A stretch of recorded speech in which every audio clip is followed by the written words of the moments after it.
Hello guys, welcome back. हम पढ़ रहे हैं चैप्टर 2, जिसमें फॉर्म्स ऑफ ऑर्गेनाइजेशन डिस्कस कर रहे हैं। अभी तक हमने देख लिया सोल प्रोप्राइटरशिप और पार्टनरशिप। आज हम देखेंगे कि ये जो पार्टनरशिप फॉर्म होता है, इसका टाइप्स क्या होता है और रजिस्ट्रेशन कैसे होती है। ठीक है, तो चलिए आगे बढ़ते हैं और देखते हैं।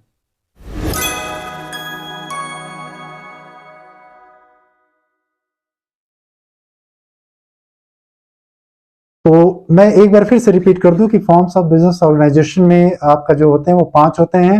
वो है sole proprietorship, joint stock company, partnership, cooperative society, joint Hindu family business. ये होते हैं टोटल 5। ठीक है, आप इसको याद रखिए। हमने कवर कर लिया ऑलरेडी सोल प्रोप्राइटरशिप, और अब हम देखने जा रहे हैं पार्टनरशिप के टाइप। पार्टनरशिप भी हम कवर कर चुके हैं अपने प्रीवियस सेशन में। अब हम देखेंगे टाइप्स और इसके रजिस्ट्रेशन कैसे होते हैं, फॉर्मेशन कैसे होते हैं। ओके, तो बेसिकली टाइप्स ऑफ पार्टनरशिप जो होता है वो दो बेसिस पे क्लासिफाई किया गया है। एक होता है लायबिलिटी के बेसिस पे और एक होता है ड्यूरेशन, टाइम ड्यूरेशन के बेसिस पे। तो बेसिस ऑफ ड्यूरेशन की अगर हम बात करें तो ये कैसा क्लासिफिकेशन होता है। तो एक पार्टनरशिप फॉर्म, ऐसे जो कोई पार्टनरशिप जो फॉर्मेशन होती है या कोई भी पार्टनरशिप फॉर्म बनता है जिसमें एक टाइम ड्यूरेशन के हिसाब से बनता है। जैसे कि एक होता है पार्टनरशिप एट विल। कोई भी एक बंदा, जैसे आप कोई एक पार्टनरशिप फॉर्म को ओपन कर रहे हो, आपको कोई एक फ्रेंड बोलता है कि यार मैं भी तेरे साथ पार्टनरशिप करूंगा, लेकिन जब मेरी मर्जी तब करूंगा और जब मेरी मर्जी तब मैं विदड्रॉ कर लूंगा अपनी पार्टनरशिप को।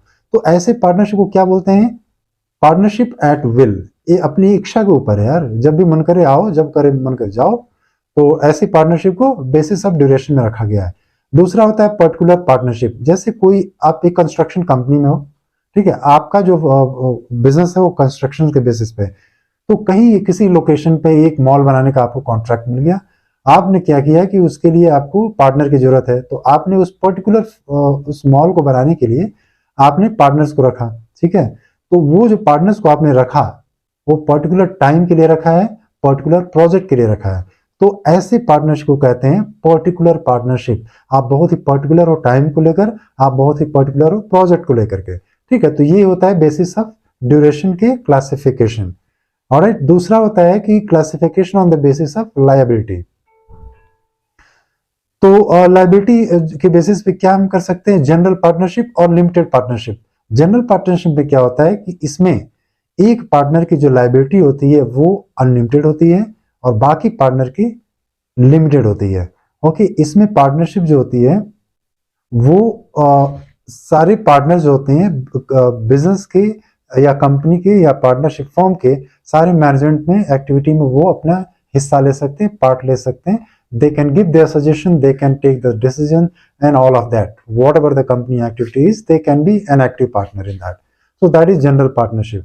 Limited partnership में क्या होती है? इसमें सारे पार्टनर्स की लायबिलिटी अनलिमिटेड होती है और इसमें रिटायरमेंट जो होता है ना, रिटायरमेंट, डेथ या फिर इंसॉल्वेंसी वगैरह, इस ये सब होने के बाद भी पार्टनरशिप खत्म नहीं होती है। ठीक है, इसमें पार्टनरशिप जो होती है वो कंटिन्यू रहती है। तो ये होती है लिमिटेड पार्टनरशिप, जो क्लासिफाई किया गया on the basis of liability. Okay, अब नेक्स्ट देखते हैं कि जो पार्टनरशिप डीड होती है ना, जो पार्टनरशिप का जो रजिस्ट्रेशन प्रोसेस होता है, तो उसमें जो जो पार्टनरशिप का जो कॉन्ट्रैक्ट बनता है, डीड बनता है, उसमें क्या क्या चीजें रहती हैं, क्या क्या कॉन्सेप्ट रहते हैं, क्या क्या पॉइंट्स को उसमें मेंशन किया जाता है। ओके, तो पार्टनरशिप डीड में सबसे पहले जो आता है वो है नेम ऑफ फॉर्म। अगर आपने पार्टनरशिप फॉर्म का कुछ नाम रखा हुआ है तो वो पहले आपको मेंशन करना होगा इसमें। Nature of business and location of business, किस तरह का बिजनेस आपका है, मैन्युफैक्चरिंग का है, प्रोडक्शन का है, या फिर किस तरह का है, वो आपको मेंशन करना है। लोकेशन, किस इंडिया के पार्ट में, which part of the country, या which what is the location of your business, वो आपको मेंशन करना होगा। अच्छा, ये जरूरत क्यों पड़ती है सब मेंशन करने की? क्यों? क्योंकि पार्टनरशिप फॉर्म में मोर देन 2 पार्टनर्स रहते हैं, मे बी 49, 50, 10, 20 या जो भी रहते हैं, पार्टनर्स ज्यादा रहते हैं। तो इसमें हर एक चीज को ये आपको मैनेज करना, कंट्रोल करना थोड़ा सा डिफिकल्ट हो सकता है। तो क्या होता है कि हम एक डीड बनाते हैं, एक पर्टिकुलर फॉर्मेट बनाते हैं और एक ड्राफ्ट बनाते हैं जिसमें कंपनी के सारे डिटेल डालते हैं। तो वही हम डिस्कस करें कि क्या क्या चीजें उसमें डालना रहता है। ओके, वो जो डीड बनाते हैं तो क्या क्या डालना रहता है, जिससे कॉन्फ्लिक्ट या फिर किसी तरह का डिस्प्यूट फ्यूचर में अराइज ना हो, क्योंकि सारा कुछ रिटेन है। ओके, सो आपका नेम ऑफ फॉर्म हो गया, nature of business and location हो गया, ड्यूरेशन कितने महीने तक, कितने साल तक आपका बिजनेस चलने वाला है वो लिखना है। Investment made by each partner, कितना इन्वेस्टमेंट कर रहा है एक पार्टनर वो डालना है आपको। Then distribution of profit and losses, किस बेसिस पे होगा, किस परसेंट पे होगा, किस अमाउंट पे होगा आपका प्रॉफिट एंड लॉस डिस्ट्रीब्यूशन, वो मेंशन कर देना है। Then duties and obligation of partner, क्या क्या ड्यूटीज हैं और क्या ऑब्लिगेशंस हैं। ओके मतलब क्या क्या रेस्पॉन्सिबिलिटी है एक पार्टनर की और क्या क्या उसके लीगल ऑब्लिगेशंस या फिर एथिकल ऑब्लिगेशंस क्या क्या हैं उस पार्टनरशिप फॉर्म को लेकर के, वो भी डालना जरूरी होता है। Salary and withdrawals of partner वो डालना है, ठीक है, ताकि फ्यूचर में लेकर के कोई झिकझिक ना हो कि भैया मुझे सैलरी कम दिए या मुझे विड्रॉल नहीं मिल रहा है वगैरह वगैरह, नहीं होना चाहिए। Terms governing admission, retirement and expulsion of a partner, वो सारे टर्म्स एंड कंडीशंस इन्वॉल्व होने चाहिए इस पार्टनरशिप डीड में, जो एक पार्टनर का एडमिशन करने के लिए जो जरूरी होती हैं और रिटायरमेंट के टाइम पे जो प्रोसेस जरूरी होती हैं, और अगर पार्टनर्स आप बढ़ा रहे हो तो उस टाइम पे एडिशन जब करते हो पार्टनर की तो क्या क्या फॉर्मेलिटीज होती है वो आपको इसमें मेंशन करना जरूरी होता है।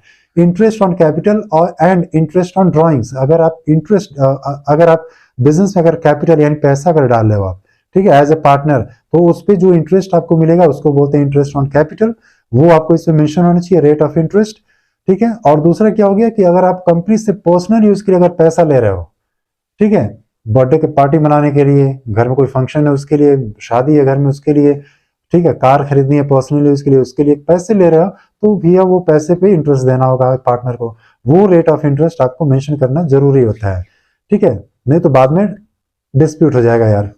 Procedure for dissolution of the form, अगर कंपनी डिसॉल्व कर रहे हो आप, बंद कर रहे हो अगर आप फॉर्म अपना, तो वो प्रोसीजर क्या फॉलो करना है वो भी आपको इसी डीड में ही मेंशन कर देना है। सब कुछ प्री डिटरमाइंड और प्री रिटन होना चाहिए ताकि बाद में कोई झिकझिक भगभग ना हो।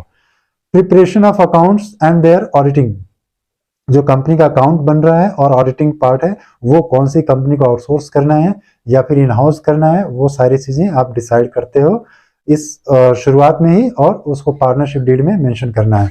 Then method of solving dispute, दो पार्टनर लड़ गए अपने में, ठीक है, सर फोड़ लिया अपना, ठीक है या फिर किसी भी तरह के डिस्प्यूट होते हैं कंपनी में, ठीक है, एक दूसरे के अगर डिसीजन मेकिंग में कोई डिस्प्यूट आ गया या फिर एक दूसरे को मिसअंडरस्टैंडिंग में डिस्प्यूट हो गया, तो उसको सॉल्विंग करने के क्या प्रोसेस फॉलो करने हैं हमको, वो सारा प्रोसेस इसमें मेंशन होना चाहिए as a legal procedure. Okay, so चलते हैं नेक्स्ट और देखते हैं कि इसमें जो पार्टनरशिप डीड होता है वो कैसे प्रोसेस फ्लो क्या है और कैसे रजिस्ट्रेशन होती है, ठीक है। तो बेसिकली पार्टनरशिप डीड का रजिस्ट्रेशन प्रोसेस स्टार्ट करने से पहले हम ये देखेंगे कि ये पार्टनर जो होते हैं कंपनी की, वो उनकी क्या क्या लिमिटेशंस हैं। तो पार्टनर जो सबसे पहले ये होता है कि एक पार्टनर दूसरे पार्टनर के खिलाफ अगर किसी तरह का डिस्प्यूट हो गया, किसी तरह का लीगल एक्शन लेना है तो वो नहीं ले सकता है, क्योंकि ये कोई एक लीगल बॉडी नहीं है, कोई एक लीगल फॉर्मेशन ऑफ ऑर्गेनाइजेशन नहीं होती है। The form can not file suit against third parties, और फॉर्म में अगर किसी ने चीटिंग कर दिया थर्ड पार्टी, एक अनएथिकल वे में वो बंदे ने कुछ काम कर दिया कंपनी के लिए, कंपनी के प्रोसेस को लेकर के, तो आप उसके लिए कोई लीगल एक्शन नहीं ले सकते, कोई कंप्लेंट फाइल नहीं कर सकते हो। ऐसे ही एक फर्म जो होता है पार्टनर के खिलाफ भी अपना कोई भी एक लीगल कंप्लेंट फाइल नहीं कर सकता है।